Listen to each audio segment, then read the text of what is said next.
ये खबर पारुल यूनिवर्सिटी द्वारा प्रस्तुत की गई है। संयुक्त राष्ट्र के मंच से भारत ने एक बार फिर से पड़ोसी देश पाकिस्तान को बेहद सख्त और सीधा संदेश दिया है। संयुक्त राष्ट्र में भारत के स्थायी प्रतिनिधि राजदूत हरीश पार्थनेनी ने बहुत ही साफ और कड़े शब्दों में दुनिया के सामने कहा कि आतंकवादी सिर्फ आतंकवादी होता है। उसे सही ठहराने या उसका बचाव करने का कोई भी बहाना किसी भी कीमत पर स्वीकार नहीं किया जा सकता।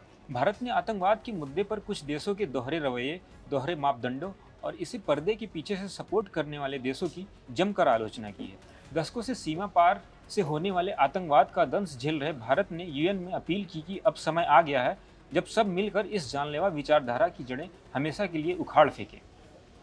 आखिर संयुक्त राष्ट्र महासभा में भारत को इतना आक्रामक रुख क्यों अपनाना पड़ा और अब पाकिस्तान दुनिया के सामने एक बार फिर से बेनकाब कैसे हो गया? आज की इस वीडियो में हम पूरी कहानी आपको विस्तार से बताने वाले हैं, तो जुड़े रहिएगा वीडियो के अंत तक। भारत ने यूएन में क्या कहा? दोस्तों, वैश्विक मंच पर भारत ने अपना रुख एकदम साफ रखा। हरीश पार्थनेनी ने कहा कि आतंकवाद को किसी भी वजह या शिकायत का बहाना बनाकर उसे सही नहीं ठहराया जा सकता। आतंकवादी सिर्फ आतंकवादी होता है, न अच्छा न बुरा। आतंकवाद को लेकर भारत की जीरो टॉलरेंस पॉलिसी रही है। हमारा देश चाहता है कि दुनिया को अब दोहरे मापदंड बंद करने होंगे।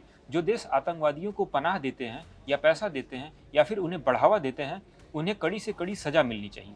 राजदूत पार्थनेनी ने बताया कि भारत दशकों से सीमा पार से आने वाले आतंकवाद का शिकार रहा है। हमने बहुत से अपनों को खोया है, परिवार टूटा है, माँ बहनें बच्चे रोए हैं। इसी दर्द की वजह से भारत आतंकवाद के पक्ष में कोई दलील नहीं दे सकता।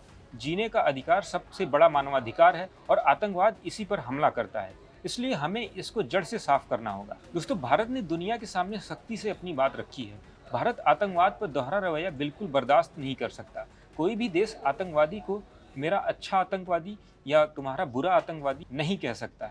सभी आतंकवादी एक जैसे होते हैं। दुनिया को एक साथ मिलकर उन्हें सपोर्ट करने वालों के खिलाफ कार्रवाई करनी चाहिए। पनाह देने वाले, फंडिंग करने वाले और ट्रेनिंग कैंप चलाने वाले देशों को जवाबदेह बनाना जरूरी होता है। भारत चाहता है कि आतंकवादियों तक पैसा पहुंचना बंद हो। इसके लिए दुनिया भर के देशों को वित्तीय खुफिया जानकारी आपस में साझा करनी चाहिए। FATF यानी कि फाइनेंशियल एक्शन टास्क फोर्स के नियमों को सख्ती से लागू करना चाहिए ताकि आतंकवादी संगठनों को फंडिंग न मिल सके। बिना पैसे से आतंकवाद नहीं चल सकता, इसलिए फंडिंग रोकना सबसे ज़्यादा और महत्वपूर्ण काम है।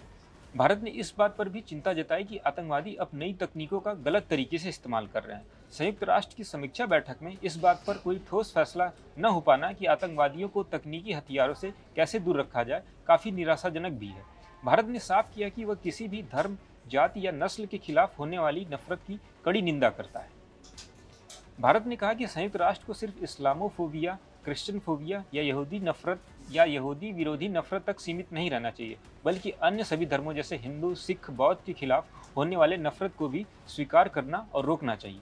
30 साल की देरी अब और नहीं। यहाँ आपको बता दें, भारत ने करीब 30 साल पहले अंतर्राष्ट्रीय आतंकवाद पर एक वैश्विक कानून यानी CCIT बनाने का प्रस्ताव दिया था, जो आज तक अटका हुआ है। ऐसे में भारत ने कहा कि इस कानूनी ढांचे के न होने से आतंकवाद के खिलाफ लड़ाई कमजोर पड़ रही है। भारत चाहता है कि इस बात पर जोर दिया जाए, अब समय आ गया है कि दुनिया के देश अपनी राजनीतिक इच्छा शक्ति दिखाएं और इस कानून को पास करें ताकि आतंकवादियों को छिपने की जगह, पैसा और हथियार न मिल सके और इसको धरती से पूरी तरीके से खत्म किया जा सके।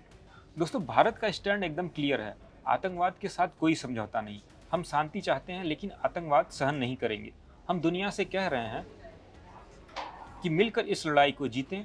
आतंकवाद सिर्फ आतंकवादी हैं, उसे बचाने का कोई बहाना नहीं होना चाहिए। आप क्या सोचते हैं? क्या दुनिया अब सच में आतंकवाद के खिलाफ एकजुट हो रही है? कमेंट करके अपनी राय जरूर दें। वीडियो पसंद आया तो लाइक करें, शेयर करें, चैनल को सब्सक्राइब करना ना भूलें। ऐसी ही और जानकारी के लिए देखते रहें दैनिक जागरण।